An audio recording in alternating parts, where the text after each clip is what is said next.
Assalamualaikum warahmatullahi wabarakatuh. Selamat pagi. Perkenalkan, nama saya Medris Nilam Bestari Syanturi dengan NIM C0C0240114, Prodi D3 Akuntansi, Fakultas Ekonomi dan Bisnis.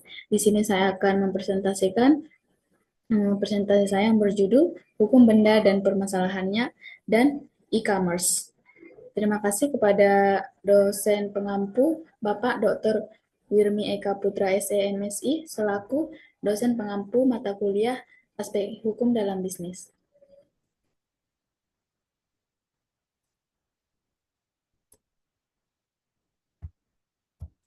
Selanjutnya, latar belakang perkembangan teknologi informasi mendorong munculnya e-commerce yang mengubah transaksi dari tatap muka menjadi digital.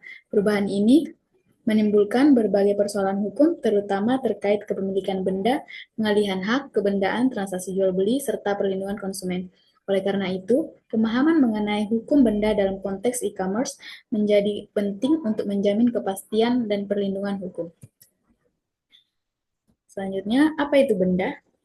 Benda adalah segala sesuatu yang dapat menjadi objek, hak, dan kewajiban. Yang termasuk benda dalam arti luas adalah benda yang dapat dilihat dan benda yang tidak dapat dilihat. Benda yang dapat dilihat seperti meja, mobil, sepatu, dan sebagainya. Benda yang tidak dapat dilihat meliputi berbagai hak seperti hak tagih dan hak cipta. Intinya adalah benda adalah segala sesuatu yang dapat kita lihat. Selanjutnya, apa itu hukum benda? Hukum benda adalah aturan hukum yang mengatur hubungan antara manusia sebagai subjek hukum dengan benda sebagai objek hukum. Definisi yang sama juga dikemukakan oleh H.S. Salim dalam Kamus Hukum POM, yaitu hukum benda adalah keseluruhan dari kaidah-kaidah hukum yang mengatur hubungan-hubungan hukum antara subjek hukum dengan benda-benda dan hak kebendaan.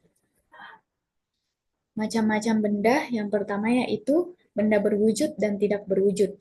Benda berwujud adalah segala sesuatu yang dapat diraba oleh indera manusia, seperti buku, meja, mobil, dan sebagainya. Benda tidak berwujud adalah segala macam hak, contohnya hak paten, merek, hak cipta, hak tagih atau piutang, dan sebagainya. Yang kedua yaitu benda bergerak dan tidak bergerak. Benda bergerak adalah segala benda yang dapat dipindah-pindahkan.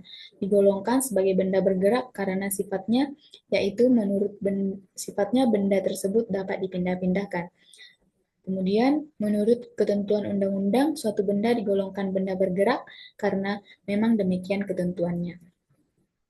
Benda tidak bergerak pada umumnya adalah benda tetap atau benda yang tidak dapat dipindahkan, namun masih dapat dibedakan karena faktor-faktor. Yang pertama, sifatnya benda tersebut tidak dapat dipindahkan seperti tanah dan benda-benda yang ada di atasnya. Dan menurut ketentuan undang-undang, meskipun benda tersebut menurut sifatnya dapat dipindahkan, undang-undang menggolongkannya sebagai benda tidak bergerak seperti kapal yang kapasitasnya lebih besar dan pesawat terbang. Tujuan pemakaiannya yang pertama, meskipun menurut sifatnya benda tersebut dapat dipindahkan, benda tersebut dapat berfungsi sebagai dengan tujuan pemakaiannya apabila ia dilekatkan secara tetap di dalam atau di atas permukaan tanah atau lantai. Contohnya yaitu mesin.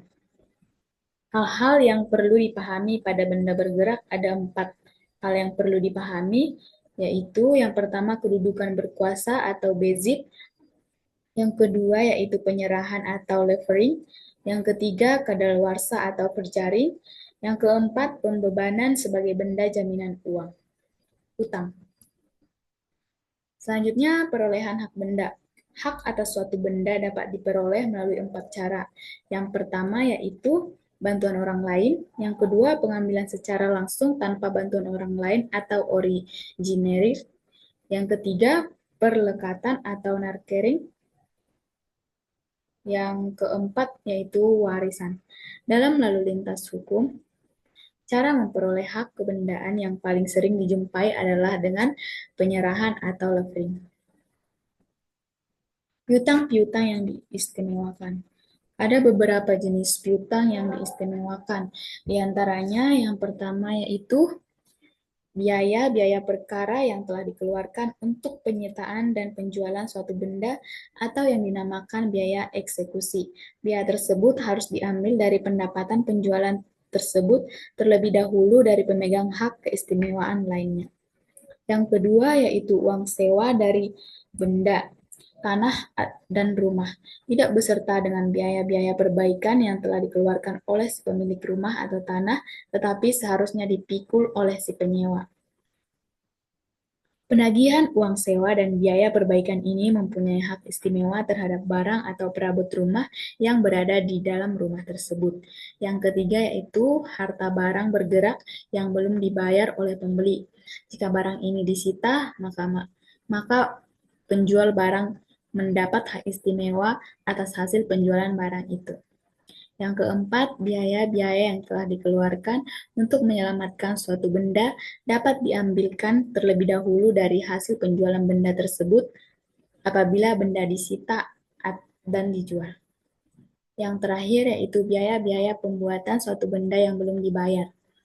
Benda yang belum dibayar, pembuatan barang seperti ini mendapat hak istimewa atas pendapatan penjualan barang itu apabila barang itu disita dan dijual. Hak reclaim. Selanjutnya adalah hak reclaim. Hak reclaim mempunyai arti meminta kembali.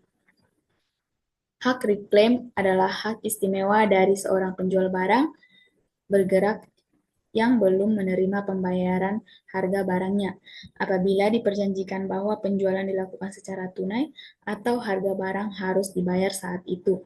Menurut pasal 1145 KUH Perdata, penjual barang mempunyai hak untuk meminta kembali barangnya yang belum dibayar tersebut selama barang tersebut masih berada di tangan pembeli. Permintaan kembali ini dapat dilakukan dalam jangka waktu 30 hari setelah penyerahan barang itu kepada pembeli. Yang selanjutnya yaitu e-commerce. E-commerce merupakan layanan digital di dalam dunia perdagangan pada masa sekarang yang menjadikan setiap kegiatan transaksi atau promosi pemasaran, penjualan, dan pembelian bisa dilakukan secara elektronik. Kegiatan ini kita kenal dengan istilah electronic commerce, atau sering kita dengar dengan baik itu promosi pemasaran produk atau jasa. Singkatannya yaitu e-commerce. Perlu dipahami beberapa permasalahan dalam transaksi e-commerce yaitu yang pertama, barang yang diterima oleh konsumen tidak sesuai, dalam arti penjual lalai mengirim barang yang sesuai dengan yang dipesan oleh konsumen. Yang kedua, potensi adanya penipuan yang mana konsumen gagal menerima barang dari penjual padahal telah melakukan pembayaran. Yang ketiga, adanya tawaran atau diskon palsu yang menggiurkan supaya menjebak konsumen untuk membeli barang yang ada. Yang keempat, potensi adanya hacker atau peretas yang mengambil alih akun e-commerce konsumen untuk mengambil data atau menggunakan akun tersebut untuk hal yang tidak baik sehingga merugikan konsumen. Untuk banyak hal atau permasalahan yang ada pada e-commerce diatur dalam perlindungan hak konsumen. Kesimpulannya, hukum benda merupakan bagian dari hukum perdata yang mengatur hak kebendaan atas suatu benda yang bernilai ekonomis. Perkembangan e-commerce mempermudah transaksi jual-beli secara digital, namun juga menimbulkan persoalan hukum terkait kepemilikan dan pengalihan hak kebendaan. Sehingga pemahaman hukum benda diperlukan untuk menjamin kepastian hukum dan perlindungan konsumen. Di sini saya ada mencantumkan daftar pustaka. Sekian dan terima kasih. Jika ada kurang lebih, saya mohon maaf. Saya akhiri. Assalamualaikum warahmatullahi wabarakatuh.